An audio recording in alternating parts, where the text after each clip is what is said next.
guys, this is a review of the Raven Concealment Systems Phantom Holster by 3 Eyes.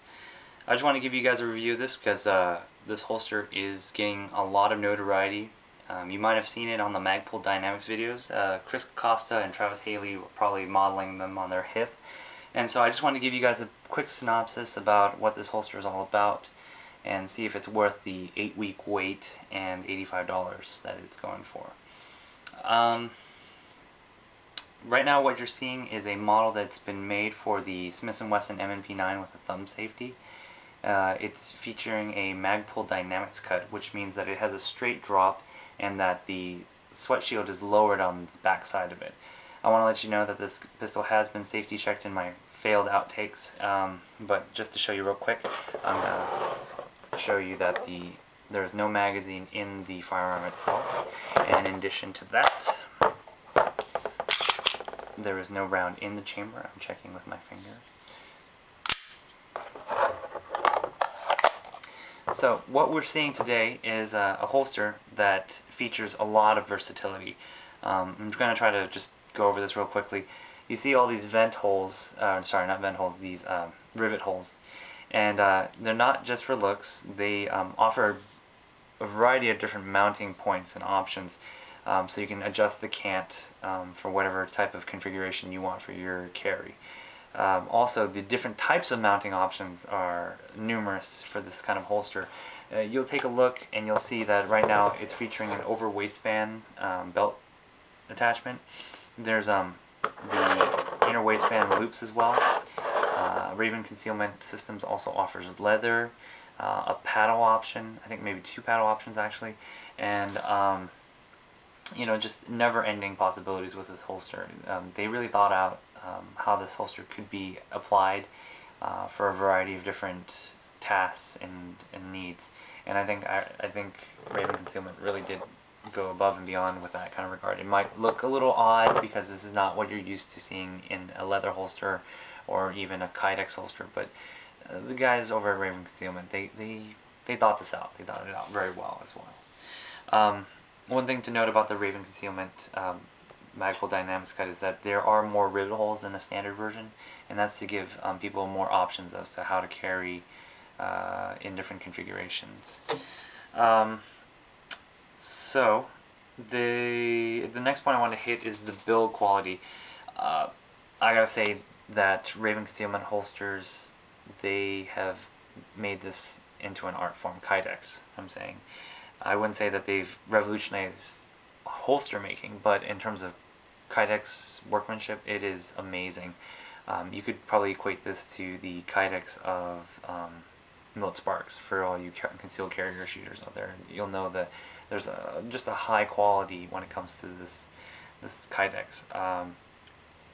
The attention to detail, the quality of the work, it just feels, everything about it just feels strong and well put together. All the detail points in the Kydex just seem really solid. The kind of smoothed out edges of the Kydex, something that, you know, companies like Comp-tac does as well, but it just seems like when they did it for Raven Concealment, you can just tell by this edge right here, it's just beautiful almost, and it just feels great to see that kind of attention to detail.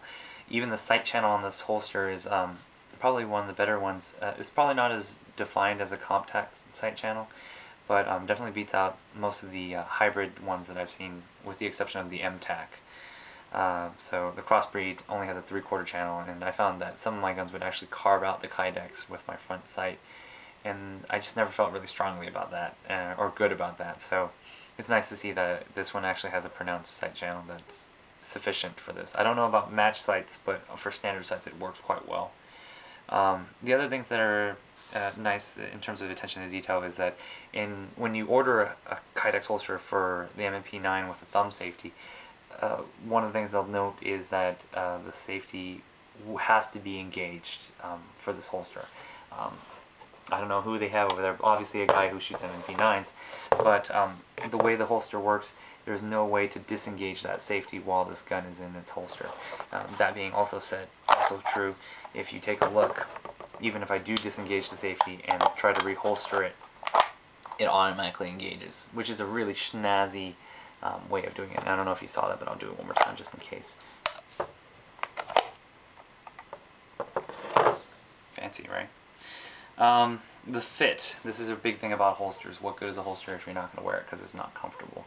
Well, I gotta say that Raven Concealment Holsters, this Phantom holster, not the greatest comfort. I think that in terms of a range gun, this is beautiful. I mean, it doesn't sit too far off the body, it doesn't sit too close to the body, it doesn't ride too high, it doesn't ride too low. But the downside of it is, with all Kydex holsters, is that it's not flexible. I mean, it just doesn't have any give when it comes to this kind of stuff. And it just, if it doesn't fit your hip quite right, it's just not going to be a comfortable holster to have. And I found that exacerbated even more so when using the inner waistband loops. I just felt like the various different parts of this holster dug into me and just felt very detached, pushed away from my body when it was inner waistband. When it was outer waistband, it just felt like it was the appropriate distance away from my hip. But that being said, I carried it at 3 o'clock in this format with a straight drop, and it worked pretty well for me, especially for classwork and for range work. It was a great holster. I think probably one of the best range holsters I've ever had in my life.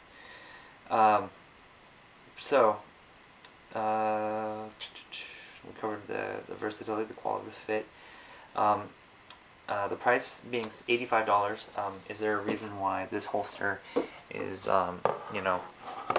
more than twice the amount of, let's say, the Blackhawk Sherpa?